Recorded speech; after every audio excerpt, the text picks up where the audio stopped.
2014 এবং 17 সালে রিলিজ হওয়া একটা মুভির ক্লিপ আপনাদেরকে দেখাই। প্রথমত এই মুভির ক্লিপটা দেখেন। মুভিটার নাম কিংসম্যান, যেখানে দেখানো হয় যে একটা আইল্যান্ডের মধ্যে একটা মহিলার সাম্রাজ্য। যেই জায়গার সদস্য হতে গেলে, যেই সিক্রেট ক্লাবের সদস্য হতে গেলে আপনাকে মানুষের তৈরি বার্গার খেতে হবে। দ্যাটস মিন মানুষের মাংস দিয়ে বানানো বার্গার আপনাকে খেয়ে তার বিশ্বস্ততা অর্জন করতে হবে। আর মুভির আরেকটা ক্লিপের মধ্যে, আরেকটা পার্টের মধ্যে দেখানো হয় যে তারা প্ল্যানিং করে যে হিউম্যান বডিতে, মানব ব্রেনে এক ধরনের চিপসেট লাগাবে। যেই চিপসেটটা লাগানোর ফলে মানুষকে বোঝানো হয় যে মানুষ অনেক ইন্টেলেকচুয়াল হবে, অনেক ইন্টেলিজেন্ট হবে এবং তারা প্রযুক্তিকে ওভারটেক করতে পারবে।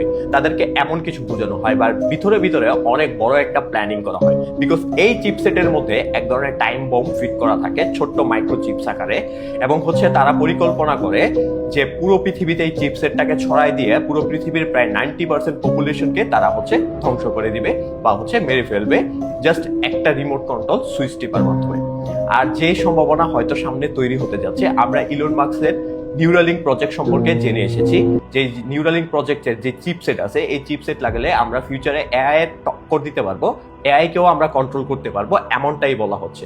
বাট বাস্তবিক অর্থে এই চিপসেট কেনই লাগানো হবে এবং এই চিপসেট দিয়ে আসলে কি মানবজাতির উপকার হবে কিনা, নাকি তাদের কোনো প্ল্যানিং আছে হিউম্যান কন্ট্রোল করার।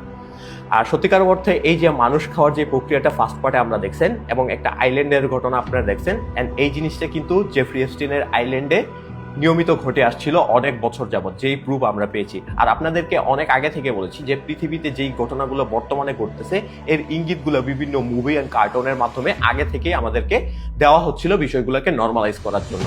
এখন আসেন আপনাদেরকে একটা ডার্ক রিয়েলিটি বলি। পৃথিবীর মধ্যে এমন একটা দেশ আছে যে জায়গায় 2026 সালে এসেও এখনো 2018 সাল চলতেছে। ইয়েস, 2026 সালে এসে এখনো 2018 সাল চলতেছে। তাহলে ঘটনাটা শুরু থেকে বলি।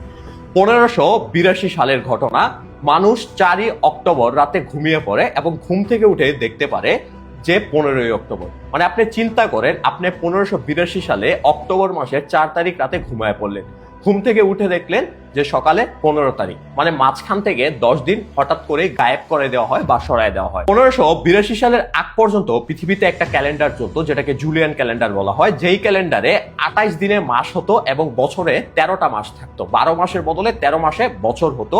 এবং ওই ক্যালেন্ডার এতটাই পারফেক্ট ছিল যে মুনের অরবিটের খুব কাছাকাছি পড়ে।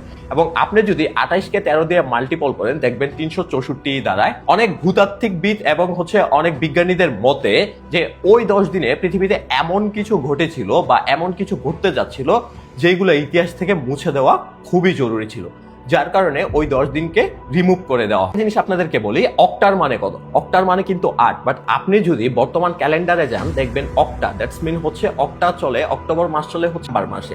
তার মানে 8 হওয়ার কথা ছিল যেটা চলছে নাম্বার মাসে। আর আমার কথা যদি বিশ্বাস না হয় তাহলে আপনি আপনার ফোনের ক্যালেন্ডার অপশনে যান অথবা গুগলে যান, সেই জায়গায় গিয়ে 1582 সালের অক্টোবর মাসে যান, দেখতে পারবেন যে 4 তারিখের পরে সরাসরি 15 তারিখ, দ্যাটস মিন 10 দিন সেই ক্যালেন্ডার থেকে নাই। এখন ওই সময়ে গভর্নরকে যখন জিজ্ঞেস করা হয় যে 10 দিন কোথায় চলে গেল বা 10 দিন কি হলো, কেন সরাই দেওয়া হলো, তখনকার গভর্নর বলে যে দৈনন্দিন হিসেবে 11 মিনিট করে বেশি হয়, আর যেটা কিনা পরবর্তীতে ঋতু চক্র হিসেব করতে খুবই সমস্যা হবে, যার কারণে ওই সময়কার পোপ তখন এই জুলিয়ান ক্যালেন্ডারকে পরিবর্তন করে এবং তখন 13 মাসের বদলতে 12 মাসে বছর হিসাব শুরু হয় এবং তখন বিভিন্ন মাস 30 দিনে 31 দিনে কাউন্ট হওয়া শুরু হয়। অ্যান্ড সত্যি কথা বলতে এর পিছনে কি কোনো কাহিনী আছে কিনা সেটা জানি না, বাট পোপের কথা শুনতে একটা কথা মাথায় আসলো। আপনাদেরকে বলি যে এই যে গ্রেট অ্যাওয়াকিং ম্যাপ, যেটা থেকে সব কনস্পাইরেসি ধীরে ধীরে সত্যি বা বাস্তবে রূপ নিতে দেখা যায়, এই কনস্পাইরেসি ম্যাপের মধ্যে একটা জায়গায় খুব বড় করে ভ্যাটিকান লেখা আছে। পৃথিবীতে একটা দেশ আছে ভ্যাটিকান, যেটা কিনা পৃথিবীর সবচেয়ে ক্ষুদ্র দেশ এবং জনসংখ্যার দিক থেকেও সবচেয়ে ছোট। বাট সেই জায়গার প্রধান হলেন একজন পোপ, যে কিনা সেই দেশটাকে কন্ট্রোল করে বা পরিচালনা করে।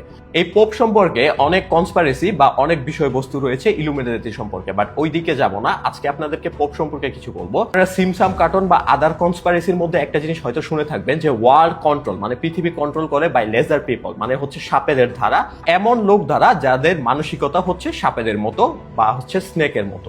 এখন আপনারা যদি এই পোপের যে এখান থেকে তারা দেশ পরিচালনা করে সেই প্রাসাদটা দেখেন, তাহলে তার ডিজাইনটা অনেকটা স্নেকের মতো।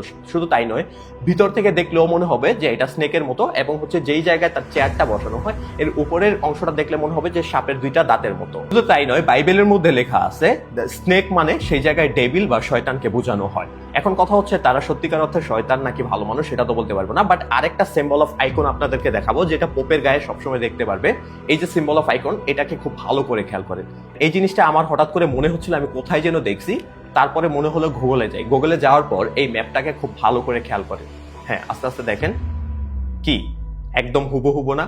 আসলে পৃথিবীর মধ্যে বর্তমানে কি চলতেছে, অতীতে কি চলে আসে এবং ইন ফিউচারে কি হবে কারেক্টলি বলা খুব মুশকিল। অতীত থেকে আমরা যদি প্রেডিকশন আকারে কিছু ধারণা নেই তাহলে বুঝতে পারতেছি যে সামনের দিনগুলা আমাদের জন্য খুব ভালো চলবে না। বিকজ আমাদের ধর্মগ্রন্থ অনুযায়ী সামনে অনেক বড় কিছু করতে যাচ্ছে, এবং হচ্ছে আপনি যদি বাইবেলেও দেখেন তাদের ধর্মগ্রন্থ অনুযায়ী সামনে অনেক বড় একটা মালহামা করতে যাচ্ছে। বাট এর আগে অনেক কিছু হবে পৃথিবীতে। বলা হয় পৃথিবীতে ফুরাত নদীর পানি শুকায় যাবে, যার ফলে সেখান থেকে স্বর্ণের খনি বের হবে। আর যেটা কিনা অলরেডি বিগত অনেক বছর ধরে চলে আসছে, ফুরাত নদীর পানি অলরেডি অনেকাংশেই নিচে নেমে গেছে। তারপরে বলা হচ্ছে আমাদের কিয়ামতের আগ মুহূর্তে নারীর সংখ্যা বেড়ে যাবে দেশ ভিত্তিক। এখন পৃথিবীতে প্রত্যেকটা দেশেই নারীর সংখ্যা প্রায় পুরুষের তুলনায় বেশি।